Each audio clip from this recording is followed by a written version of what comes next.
हवा में ठंडक थी। दूर दूर तक बर्फ से ढके पहाड़ दिख रहे थे। टूरिस्ट बहुत उत्साहित थे। वो सब शिमला इंडिया के बस टूर पर थे। बस आरामदायक और गर्म थी। टूरिस्ट खिड़कियों से बाहर देख रहे थे। वो चीड़ के जंगल और घाटियां देख रहे थे। शिमला की खूबसूरती लाजवाब थी।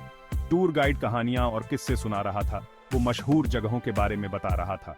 लोग हंस रहे थे और तस्वीरें ले रहे थे। सब बढ़िया चल रहा था। सूरज ढलने लगा। आसमान नारंगी और बैंगनी रंग का हो गया। बस अपनी मंजिल की तरफ बढ़ती रही। वो एक बहुत ही खूबसूरत जगह जा रही थी। इंजन बंद हो गया। बस अचानक रुक गई। टूर गाइड के चेहरे पर परेशानी थी।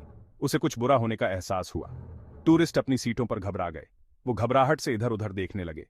टूर गाइड ने उन्हें शांत कराया। शायद ये बस कोई छोटी मोटी दिक्कत होगी। ड्राइवर इंजन चेक करने के लिए बाहर निकला। वो इंजन के पास काम करने लगा। धीरे धीरे मिनट घंटों में बदलने लगे।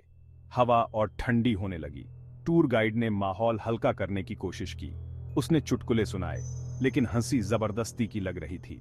कुछ तो गड़बड़ थी। दूर से एक परछाई दिखाई दी। वो धीरे धीरे बस की तरफ बढ़ आ रही थी। टूर गाइड चुप हो गया। इस वक्त यहां कौन होगा? परछाई और पास आई। वो एक बूढ़ी औरत थी। उसने फटे हुए कपड़े पहने थे। उसका चेहरा घिसे हुए शॉल से ढका हुआ था। सारे टूरिस्ट चुप होकर देख रहे थे। कुछ लोग उत्सुक थे, बाकी लोग बेचैन थे। बूढ़ी औरत कुछ नहीं बोली। वो बस को घूरती रही। ड्राइवर ने जोर से इंजन का ढक्कन बंद किया। उसने दिक्कत ठीक कर दी थी। बूढ़ी औरत मुड़ी और पेड़ों में गायब हो गई। किसी ने एक शब्द भी नहीं बोला। सेक्शन 4। वापस सफर पर बस फिर से चल पड़ी। सारे टूरिस्ट ने राहत की सांस ली। टूर गाइड ने अपनी बातें फिर से शुरू कर दी, लेकिन माहौल बदल चुका था। उनके मन में उस बूढ़ी औरत की बात बार बार आ रही थी। वो यहां अकेली क्या कर रही थी? वो उन्हें क्यों घूर रही थी? बस पहाड़ पर चढ़ती रही। पेड़ और घने होते गए। परछाइयां लंबी होती गईं। टूरिस्ट को बेचैनी होने लगी। वो सब अपने डर में इतने डूबे हुए थे कि उन्होंने उसे ठीक से देखा तक नहीं था। अब उस बूढ़ी औरत की तस्वीर उनके जहन में घूम रही थी। सेक्शन 5। डर की आहट। टूर गाइड ने टूरिस्ट का ध्यान भटकाने की कोशिश की। उसने उन्हें रात के आसमान में तारामंडल दिखाए। उसने उन्हें हिमालय की कहानियां सुनाई, लेकिन डर कम नहीं हो रहा था। टूरिस्ट के बीच फुसफुसाहट शुरू हो गई। वो बूढ़ी औरत कौन थी? वो क्या चाहती थी? वो ऐसे गायब कैसे हो गई? कुछ टूरिस्ट ने इसे इत्तेफाक मान लिया।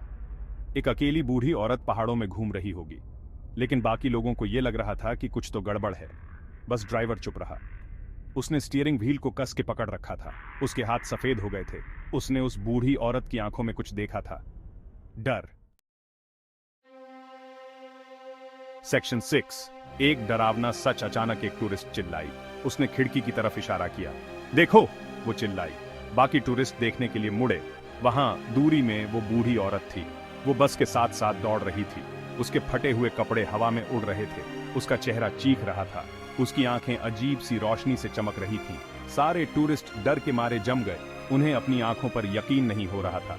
वो बस के साथ कैसे भाग रही थी? वो उनका पीछा क्यों कर रही थी? बस ड्राइवर ने तेजी से एक्सेलरेटर दबाया।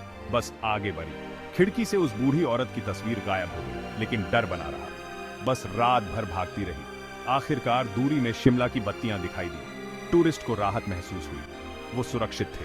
बस होटल के पार्किंग में आकर रुकी। टूरिस्ट बस से बाहर निकले। वो डरे हुए और थके हुए थे। वो इस रात को कभी नहीं भूलेंगे। उनके जहन में उस बूढ़ी औरत का चेहरा हमेशा के लिए बस गया था।